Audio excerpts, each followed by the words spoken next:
அல்லாஹு ஜல்ல ஷானுஹு தஆலா வாழ்க்கையின் முழுமையான வழிகாட்டுதலை கொண்ட ஒரு மார்க்கத்தில், சத்திய சன்மார்க்கமான இஸ்லாத்தில் நம்ம எல்லாம் சங்கமிக்க செய்திருக்கிறார். இஸ்லாம் அதனுடைய அர்த்தம் ரொம்ப கன பரிணாமம் உள்ளது, விசாலமானது. ஒரு குறுகிய வட்டத்துக்குள்ளே இஸ்லாத்தை உங்களால் அடைத்து விட முடியாது. இஸ்லாம் என்பது பள்ளிவாசல்களிலே மாத்திரம் அல்ல, இஸ்லாம் என்பது வீடுகளிலும் இருக்க வேண்டும்.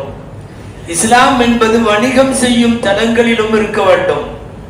இஸ்லாம் என்பது கொடுக்கல் வாங்கலிலே இருக்க வேண்டும்.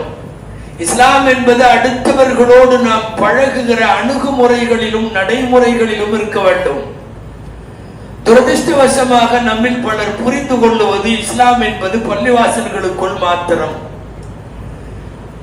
வீட்டில் எப்படி வேண்டுமானாலும் வெளியில் எப்படி வேண்டுமானாலும் இருந்து கொள்ளலாம் என்கிற ஒரு குறுகிய வட்டத்துக்குள்ளே இஸ்லாமை அடைக்க முயற்சிக்கிறோம். ஆனால் இஸ்லாம் விசாலமானது.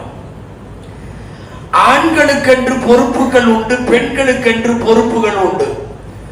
குறிப்பாக ஒரு குடும்பத்தில் வளருகிற அடுத்த தலைமுறையை வளர்த்தெடுக்கிற விஷயத்தில், அடுத்த தலைமுறையை வார்த்தெடுக்கிற விஷயத்தில் பெண்களுக்கு மட்டுமல்ல ஆண்களுக்கும் பங்குண்டு என்கிற இந்த செய்தியை தான் இந்த ஜும்மாவிலே நாம் சிந்திக்கிறோம். பெரும்பாலும் நம்ம பலர் இப்படி நினைப்பது உண்டு. பெண்கள் பார்த்துக் கொள்வார்கள், மக்களை அவர்கள் வளர்த்துக் கொள்வார்கள், அது அவர்களின் பொறுப்பு. நாம் தொழில் செய்தால் போதும், சம்பாதித்தால் போதும், ஹலாலான வழிகளிலே பொருளீட்டினால் போதும் என்கிற அளவுக்கு மட்டும் ஆண்கள் தங்கள் வட்டத்தை சுருக்கிக் கொள்வது சரி அல்ல என்கிற கருத்து நாம் இங்கே சிந்திக்க வேண்டும். ஆண்களை தான் குடும்ப தலைவர்கள் என்று சொல்லுகிறார். ஒரு விஷயம் இங்கே கவனிக்கத்தக்கது, திருக்குரானில் மனிதர்கள் என்று பல இடங்களில் வார்த்தைகள் வருகிறது. சில இடங்களில் மாத்திரம்தான் ஆடவர்கள் என்று வருகிறது. ஆண்கள் என்கிற பதப்பிரயோகத்தை அல்லாஹ் பயன்படுத்துகிறார். ஆண்கள் என்கிற சொல் எங்கெல்லாம் குர்ஆனிலே பயன்படுத்தப்படுகிறது என்று பார்த்தால், ஒன்று ரசூல்மார்களை நாம் ஆண்களிலிருந்து அனுப்பினோம் என்கிறான். பெண்களில் நபிமார்கள் இல்லை, பெண்களில் ரசூல்மார்கள் இல்லை. பள்ளிவாசல்களில் யார் இருப்பார்கள், அங்கு என்ன நடக்கும் என்று பள்ளிவாசல்களை பற்றி பேசுகிற திருக்குர்ஆனுடைய வசனம் இப்படி வருகிறது: ரிஜாலுன் லா துல்ஹீஹிம் திஜாரத்தும் வலா பைஉன் அன் திக்ரில்லாஹ். பள்ளிவாசலில் ஆண்கள் இருப்பார்கள் என்று ஆடவர்களுக்கான சொல்லை சொல்லுகிறார். குர்ஆனில் ஆடவர்கள் என்று இறைவன் கையாளுகிற மூணாவது இடம் என்ன தெரியுமா? அர்-ரிஜாலு கவ்வாமூன அலன் நிசா. மனைவிகள் மீது கணவன்மார்கள், ஆண்கள் நிர்வாகிகள் என்கிறார். ஒரு குடும்பத்தினுடைய நிர்வாகம் என்பது பெண் அல்ல. வீட்டு அமைப்பு, வீட்டு நிர்வாகம், அதை பெண் பார்த்துக் கொள்வாள் என்பது வேறு. தத்பீருல் மனாசில் என்று சொல்வார்கள், வீட்டு நிர்வாகம். ஆனால் குடும்ப தலைமை யார்? குடும்ப தலைமை ஆடவர்கள். அல்லாஹ்வுக்கு மனிதர்கள் என்கிற வார்த்தையை, மக்கள் என்கிற வார்த்தையை பல நூறு இடங்களில் பயன்படுத்த தெரிந்த அல்லாஹ்வுக்கு இங்கும் மக்கள் என்று சொல்லலாம். நபிமார்களை சொல்லும் இடத்தில் ஆடவர்கள் என்கிறான், பள்ளிவாசல்களை பேசுகிற இடத்தில் ஆடவர்கள் என்கிறான். குடும்பத்தின் தலைமை பொறுப்பு யார் என்று பேசுகிற போது ஆடவர்கள் என்கிறார். எனவே ஒரு குடும்பத்தை உருவாக்குவதில் ஆண்களாகிய நமக்கும் பெரும் பங்குண்டு.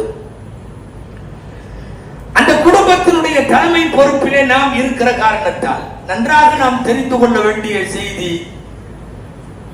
குடும்பம் தான் முதல் மதரசா, குடும்பம் தான் முதல் பள்ளிக்கூடம், குடும்பம் தான் முதல் கல்வி கூடம். ஒரு மதரசாவிலே ஆசிரியர் அலிஃப் பா தா சொல்லிக் கொடுப்பது இரண்டாவது பட்சம். முதலில் வீட்டில் இருந்துதான் அடிப்படை ஒழுக்கத்தை, பண்பாட்டை, ஏன் மார்க்கத்தை, அஹ்லாக்குகள் என்கிற அரும் குணத்தை, இதையெல்லாம் குழந்தைகள் படித்துக் கொள்வது வீட்டில் தான். வெறுமனே தாயிடமிருந்து மட்டுமல்ல, தந்தையிடமிருந்தும். ஒரு தந்தை அங்கே வீட்டில் வளருகிற பிள்ளைகளுக்கு அவர் ரோல் மாடல் ஆகியாக வேண்டும். ஒரு ஹதீஸ் ஒன்று இங்கே நம் சிந்தனைக்குரியது. சஹீஹுல் புகாரி. நீங்கள் கவனிக்க வேண்டும், வீட்டிலே நஃபில் தொழுகுவது என்றொரு பாடம் புகாரியில். வீடுகளில் நஃபில் தொழுகுவது, உபரியான சுன்னத்தான வணக்க வழிபாடுகளை வீட்டில் நிறைவேற்றுதல் என்கிற தலைப்பிற்கு கீழ் இமாம் புகாரி கொண்டு வருகிற நபிமொழி என்ன தெரியுமா? இத்பான் இப்னு மாலிக் ரலியல்லாஹு அன்ஹு என்றொரு நபி தோழர். இத்பான் இப்னு மாலிக் பெருமானார் ஸல்லல்லாஹு அலைஹி வஸல்லமை வந்து, எங்கள் வீட்டுக்கு நீங்கள் வர வேண்டும், நான் புதிய வீடு குடி போகிறேன், அங்கே ஒரு இடத்தை நீங்கள் தொழுது எங்களுக்கு குறிப்பிட்டு தர வேண்டும், தொழுது தர வேண்டும் என்று அழைக்கிறார். அனஸ் ரலியல்லாஹு அன்ஹு சொல்லுகிறார்கள், நாயகம் ஸல்லல்லாஹு அலைஹி வஸல்லம் போனார்கள், நாங்களும் பின்னாலே போனோம். இத்பானுடைய வீட்டில் நுழைந்தவுடன் நபி ஸல்லல்லாஹு அலைஹி வஸல்லம் கேட்டார்கள், எங்க நீங்க இந்த வீட்டுல தொழுகிறதாக இடம் முடிவு செய்திருக்கிறீர்கள் என்று கேட்கிறார்கள். ஐன மக்கானு ஸலாத்திக். அவர் ஒரு இடத்தை, ஒரு மூலையை சொல்லுகிறார். அது வீட்டு பள்ளிவாசலை போன்று வீட்டிலே இருக்கிற ஒரு தொழுமிடம். அந்த இடத்தை காட்டி இங்கே தான் தொழப் போகிறேன். மீண்டும் அனஸ் ரலியல்லாஹு அன்ஹு சொல்லுகிறார்கள், ஃபகாமன் நபியு ஸல்லல்லாஹு அலைஹி வஸல்லம் ஃபஸஃபஃப்னா கல்பஹு. நாயகம் நின்றார்கள், நாங்களும் பின்னாலே நின்று கொண்டோம் சஃபிலே. நபி ஸல்லல்லாஹு அலைஹி வஸல்லம் தொழுது முடித்தார்கள்.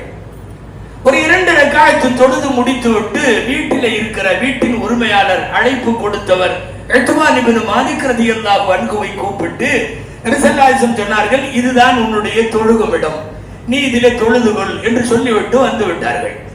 இமாம் புகாரியினுடைய நஃபில் தொழுகைகளை வீட்டிலே தொழுதல் என்கிற டைட்டிலுக்கு கீழே வருகிற இந்த நபிமொழிக்கு விளக்கங்கள் விரிவுரையாளர்கள், சஹீஹுல் புகாரியின் விரிவுரையாளர்கள் எழுதுகிறார்கள். முதல் செய்தி என்ன தெரியுமா? ஃபர்து தொழுகைகளை மாத்திரம் பள்ளிவாசலிலே தொழச் சொல்லுகிற இறைவன், சுன்னத்து நஃபில் தொழுகைகளை வீடுகளில் தொழுவதற்கு இறைவன் அல்லாஹ்வும் ரசூலும் வலியுறுத்துவதற்கு என்ன காரணம் என்றால், பல்வேறு காரணம். முக்கியமான ஒரு காரணம், அந்த வீட்டில் வளரும் தலைமுறை எல்லாரும் அந்த வீட்டிலே தொழுவதை பார்க்க வேண்டும். வெறுமனே அம்மா தொழுதால் மட்டும், குழந்தை பார்த்தால் மட்டும் போதாது. ஒரு கூட்டு குடும்பத்தில் வளருகிற ஒரு குழந்தை அது பார்க்கிறது, அம்மா அங்கே தொழுகிறாள், இரவு சுன்னத்து வித்ர் போன்றவைகளை அதோ தந்தை வாப்பா அங்கே தொழுகிறார், அண்ணன் அங்கே தொழுகிறான், அக்கா அங்கே தொழுகிறாள். ஒரு குடும்பத்தில் எல்லாரும் தொழுவதை பார்த்து ஒரு தலைமுறை உருவாக்கப்பட வேண்டும்.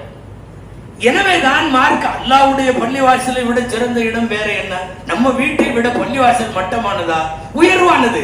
பின் ஏன் நஃபில் தொழுகையை பள்ளிவாசலிலேயே நிறைவேற்றுங்கள் என்று சொல்லாமல் வீட்டிலே தொழச் சொன்னதற்கு காரணமே, வீட்டில் ஆண்களுக்கும் அந்த குழந்தைகளுக்கு முன்னால் மார்க்கத்தை முன்னெடுப்பதில் ஆண்களுக்கும் பங்குண்டு.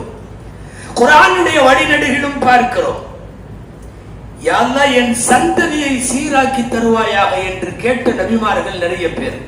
இது வெறுமனே தாய்மார்கள் சார்ந்ததல்ல, சந்ததி உருவாக்கம் என்பதில் ஆண்களுக்கும் பங்குண்டு என்று சொல்ல வருகிறேன். ஹத்தா இதா பலக 40 சனா, அல்லாஹ் சொல்லுகிறான் 26வது ஜுஸு, 40 வயது வந்து விட்டால் பெரும்பாலும் மக்கள் இப்படி பிரார்த்திக்கிறார்கள் என்று பிரார்த்தனையை சொல்லுகிறான். அஸ்லிஹ் லீ ஃபீ ذُرِّيَّتِي இன்னி துப்து இலைக வ இன்னி மினல் முஸ்லிமீன். என் சந்ததியை சீராக்கி கொடு. 40 வயசு வர்ற வரையும் அடுத்த சந்ததியை பற்றி கவலை அவ்வளவாக கொள்ளாது. 40 வயது வருகிற போது கவலை மேலிடுகிறது. கேட்கிறான், அஸ்லிஹ் லீ ஃபீ ذُرِّيَّتِي, எனக்கு என் சந்ததியை சரியாக்கி கொடு. எல்லாருடைய கவலையும் கூட நிகழ்காலத்தில் நிகழ்கிற உலகத்தினுடைய சூழலை பார்க்கிற போது அடுத்த சந்ததி மார்க்க விழுமியங்களோடு வளருவா என்பது குறித்த சந்தேகமும் அக்கறையும் நிறைய பேருக்கு இருக்கிறது. இப்ராஹிம் அலைஹிஸ்ஸலாம் கேட்ட துஆ குர்ஆனிலே இருக்கிறது. ரப்பி ஜஅல்னி முகீமஸ் ஸலாத்தி வ மின் ذُرِّيَّتِي, என்னை தொழுகையாளியாக ஆக்குவதல்ல, என் குடும்பத்தை, என் சந்ததியை தொழுகையாளியாக ஆக்கு. குர்ஆனில் இபாதுர் ரஹ்மான் என்று சொல்லி ரஹ்மானுடைய நல்லடியார்கள் என்னென்ன செய்வார்கள் என்று பட்டியல் வருகிற போது அவங்க எல்லாம் இப்படி துஆ செய்வாங்க. வல்லதீன யகூலுன ரப்பனா ஹப் லனா மின் அஸ்வாஜினா வ துர்ரியாத்தினா குர்ரத அயுன், எங்கள் மனைவிகளையும் மக்களையும் யா அல்லாஹ் எங்களுக்கு கண்குளிர்ச்சி ஆக்கி கொடு என்று கேட்பார்கள். கண்குளிர்ச்சி எப்போது கிடைக்கும்? நல்ல ஒழுக்கத்தோடும் மார்க்க அடையாளங்களோடும் மனிதாபிமானத்தோடும் நற்காரியங்களோடும் ஒரு பிள்ளை வளருவதை பார்க்கிற பெற்றவர்களின் மனம் குளிரும், கண் குளிரும். கண்குளி இதெல்லாம் சந்ததிகளை குறித்து நல்லடியார்கள் திருக்குர்ஆனிலே கேட்ட துஆ. குர்ஆனில் அதனால் தான் வருகிறது, வஜஅலு புயூதகும் கிப்லா, உங்கள் வீடுகளை கிப்லாவாக ஆக்குங்கள். ஏன் தெரியுமா? அந்த வீட்டில் தான் நாளைய தலைமுறை வருகிறது. இன்றைக்கு இருக்கிற நம்முடைய வீட்டு குழந்தைகளிலே தான் நாளைய உலமாக்கள் இருக்கிறார்கள். இன்றைக்கு வீட்டிலே வளருகிற நம் குழந்தைகளில் இருந்துதான் நாளைய ஆபீஸ்கள் இருக்கிறார்கள். நாளைய முத்தவல்லிகள், தலைவர்கள், செயலாளர்கள் அங்குதான் இருக்கிறார்கள். இப்ப இவைகளை கட்டமைப்பதில் பெண்களுக்கு மட்டுமல்ல ஆண்களுக்கும் முக்கியமான பங்கு உண்டு. ஹதீஸில் எத்தனை மனிதர்களுக்கு துஆக்கள் செய்தார்கள் நாயகம் ஸல்லல்லாஹு அலைஹி வஸல்லம். தான் எழுந்து ஃபஜ்ர் தொழுகைக்கு போகிற போது எழாத குடும்பத்தினுடைய முகத்தில் தண்ணீரை தெளிக்கிற கணவனுக்கு, ஆடவனுக்கு அல்லாஹ் ரஹ்மத் செய்வானாக என்கிற நபிமொழி அடிக்கடி கேள்விப்படுகிறோமே. அடிக்க சொல்லவில்லை, ஆனாலும் ஒரு குச்சியை ஒழுக்கம் கற்பிப்பதற்காக எந்த வீட்டில் தொங்கவிடப்பட்டிருக்கிறதோ அந்த மனிதனுக்கு அல்லாஹ் ரஹ்மத் செய்வானாக என்கிற ஹதீஸை பல முறை அறிந்திருக்கிறோம். இதுவெல்லாம் என்னன்னா, குடும்பத்தில் வளரும் தலைமுறையை கவனிப்பதிலும் கண்காணிப்பதிலும் ஒழுங்குபடுத்துவதிலேயும் நிச்சயமாக ஆண்களுக்கும் பங்குண்டு என்பதுதான். கிராமவாசி ஒருவர் உமர் ரலியல்லாஹு அன்ஹு வந்து சொல்லுவார், என் பெற்றோர் என்னை நோவினை செய்கிறார்கள். வழக்கத்துக்கு மாற்றமான கேள்வி இது. காரணம் என்னன்னா, பெரும்பாலும் வயசானவங்க வந்து என் பிள்ளைக என்னை நோக்கடிக்கிறாங்க அப்படின்னு தான் சொல்லுவாங்க. அதுக்கு அரபியில தனியா உகூகுல் வாலிதைன் ஒரு வார்த்தை உண்டு, பெற்றோரை நோகடித்தல். வித்தியாசமா இவர் வந்து என் பெற்றோர் என்னை நோகடிக்கிறார்கள். வித்தியாசமாக உமர் ரலியல்லாஹு அன்ஹு கேட்டார்கள், அப்படி என்ன செஞ்சாங்க? வந்தவர் திரும்ப கேட்டார், ஒரு தந்தை என்ன செய்யணும்? உமர் ரலியல்லாஹு அன்ஹு சொன்னார்கள், அவனுக்கென்று நல்ல தாயை தேர்ந்தெடுத்திருக்க வேண்டும். சரி.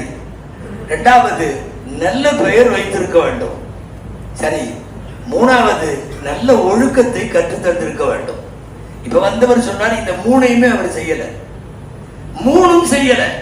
எனக்கென்று தாயாக அவர் யாரை தேர்ந்தெடுத்தாரோ அந்த பெண், அவள் அல்லாஹ் ரசூலின் படி அவர்கள் சொல்லுகிறபடி நடப்பவள் அல்ல. ஒரு பெண்ணின் தேர்வு என்பது வெறுமனே ஒரு குறிப்பிட்ட வயதை உடைய அழகான நிறமுடைய இந்த மாதிரி பெண்ணை தேர்ந்தெடுப்பது என்பது அல்ல. வருங்காலத்தில் அந்த குடும்பத்திற்கான ஒரு தாயை தேர்ந்தெடுக்கிறோம் என்கிற மனப்பான்மையோடு தான் பெண் பார்க்கப்பட வேண்டும். அப்போ தாய் தேர்வு சரியில்லை, பெயர் தேர்வு சரியில்லை, நல்லொழுக்கமும் கற்பிக்கவில்லை. தீர்ப்பு சொல்லும் இடத்தில் உமர் ரலியல்லாஹு அன்ஹு சொன்னார்கள், ஆம் உண்மைதான், பெற்றோராகிய நீங்கள் பிள்ளைகளை நோகடித்திருக்கிறீர்கள். பெரும்பாலும் பிள்ளைகள் நோகடிப்பதை பற்றி மட்டுமே பேசுகிற நாம் அதனுடைய மறுபுறத்தை நாம் யோசிப்பதில்லை. ஒரு நல்ல தலைமுறையை உருவாக்கி தருகிற போது அது நிச்சயமாக உலகத்தில் மட்டுமல்ல மறுமை வரை பேசும். சஹீஹான ஹதீஸ் அபூ தாவூதிலே பதிவாகி இருக்கிறது. மறுமையில் திடீரென்று ஒரு மனிதனை கூப்பிட்டு அவன் இருக்கிற தரஜாவிலிருந்து அந்தஸ்திலிருந்து சற்று உயர்த்தி கூட்டி கொடுக்கப்படும். ஏன் என்று அவர் கேட்பார், எனக்கு திடீரென்று இப்படி ஒரு உயர் பதவியா?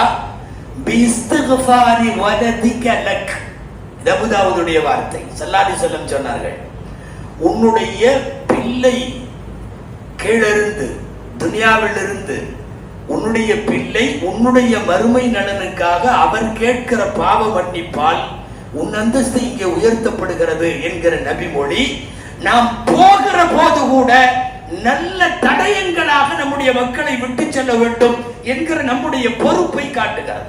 ஆனால் சமீப காலங்களில் நாம் ஒரு பெரிய சவாலை எதிர்பார்க்கிறோம். நம்முடைய குழந்தைகள் கடந்த தலைமுறையை போல அல்ல. பெரும் ஆபத்துகள் இன்றைக்கு அவர்களை சூழ்ந்திருக்கிறது. ஒண்ணு வேண்டாம், 10 மணிக்கு இரவு 10 மணிக்கு எங்க வீட்டுல எல்லாரும் தூங்கிடுவோம் அப்படின்னு சொல்றவங்க கை தூக்குங்க அப்படின்னு எங்காவது சொன்னால் இன்னைக்கு நம்மள்ட ஆல்மோஸ்ட் இல்ல. இரவு 12 மணி 1 மணி நாம் உறங்கினாலும் விழித்திருக்கிற நம்முடைய தலைமுறை. வீட்டுல எல்லாரும் 10 மணிக்கு தூங்கிடுவாங்கிற மாதிரி ஒரு யூனிஃபார்ம். இன்றைக்கு இருக்கிற வீடுகள் ரொம்ப 4-5 வீடு ஏதாவது ரொம்ப பேணுதலோடு இருக்கிற வீடாக இருக்கலாம். ஒரு வீடு வீடாக கட்டமைக்கப்படுவதற்கு ஆண்களாகிய பொறுப்பு நமக்கு இருக்கிறதா? ஒரு பக்கரா ஓதுகிற வீட்டில் ஷைத்தான் இருப்பதில்லை. எத்தனை வீடு பக்கரா ஓதுகிறது? ஒரு சூரத்துல் வாக்கியா மக்ரிபுக்கு பின்னாலே ஓதுகிற வீட்டில் வறுமை குடிகொள்வதில்லை. எத்தனை வீடு வாக்கியா ஓதுகிறது? ஒரு வெள்ளிக்கிழமை காலை சூரத்துல் கஹ்ஃபை ஓதி முடிக்கிற இடத்தில் அடுத்த ஜும்மா வரைக்குமான பாதுகாப்பு அந்த வீட்டுக்கு வழங்கப்படுகிறது. எத்தனை வீடு கஹ்ஃப் ஓதுகிறது? உள்ளே நுழைகிற போது அனஸ் கூப்பிட்டு சொன்னார்கள், அனஸே வீட்டில் நுழைகிற போது சலாம் சொல்லிவிட்டு போ, ஒட்டுமொத்தமாக உன் வீட்டின் பரக்கத்திற்கு அது காரணமாக அமையும். ஒரு வீடு எப்படி இருக்க வேண்டும் என்பதற்கான ஒரு வரைமுறை, ஒரு திட்டமிடல் ஹதீஸ்களில் இருக்கிறது. இந்த செயல்கள் எல்லாம், இந்த திட்டம் எல்லாம் உண்மையாகவே நம்முடைய வீடுகளில் இருக்கிறதா என்பது பார்க்க வேண்டும். உங்களிடத்தில் சொல்ல வருவது அது குழந்தையாக இருக்கிற போது, சிறுவராக இருக்கிற போது இதையெல்லாம் கொண்டு வர்றது ரொம்ப லேசு. ஹதீஸ்ல ஒரு வார்த்தை வரும் அரபியில, குலாம்னா உங்களுக்கு தெரியும், குலாம் சிறுவன் அப்படிங்கிறது சொல்லுவாங்க. சில நேரங்களில் அடிமை என்பதற்கு பயன்படுத்துவார்கள், அல்ல சிறுவன் என்று அர்த்தம்.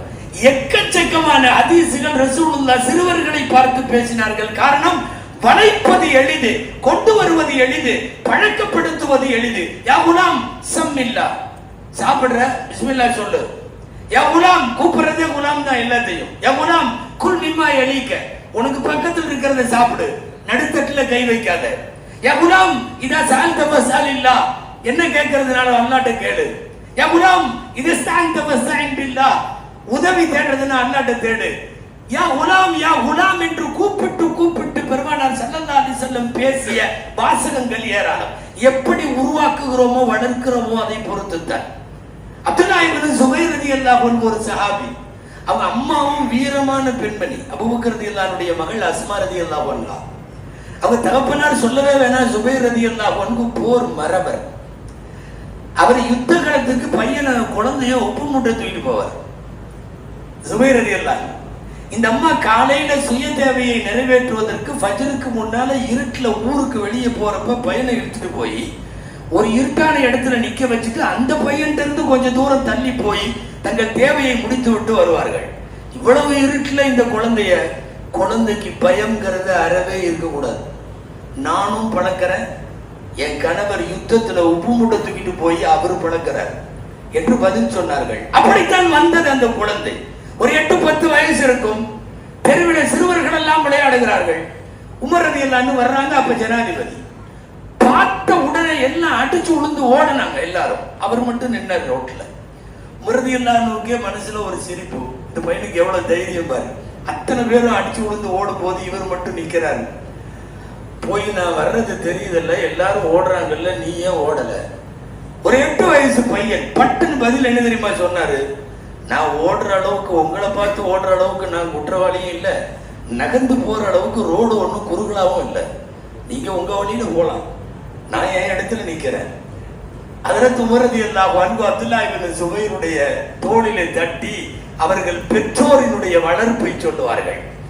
ஒரு வீரனாக உருவாக்குவதில், ஒரு கோழையாக உருவாக்குவதில், ஏன் ஒரு தொழுகையாளியாக உருவாக்குவதில், வாழும் காலமெல்லாம் நீங்கள் இப்போது விரல் பிடித்து எப்படி பழக்கி கொடுக்கிறீர்களோ, இந்த பழக்கம் நீங்கள் இல்லாத 70வது 80வது வயதிலும் அந்த குழந்தைக்கு வரும் என்பதில் சந்தேகம் இல்லை. எனவே ஒட்டுமொத்தமாக குழந்தை வளர்ப்பை தாய்மார்களின் மீது தள்ளிவிடாதீர்கள். ஆண்களுக்கும் அதில் பங்குண்டு குடும்ப நிர்வாகத்தை மேம்படுத்துவதில் துஆ செய்வோம். எல்லாம் வல்ல அல்லாஹ் ஜல்ல ஷானுஹு தஆலா நம்மையும் நம்முடைய தலைமுறையையும் சந்ததிகளையும் மார்க்க நெறி வழுவாமல் வாழும் காலமெல்லாம் அவைகளை பின்பற்றி நடக்க அல்லாஹ் அருள் புரிவானாக. ஜஸாக்கும் அல்லாஹு கைரல் ஜஸா வ ஆகிரு தஅவானா அனில் ஹம்துலில்லாஹி ரப்பில் ஆலமீன்.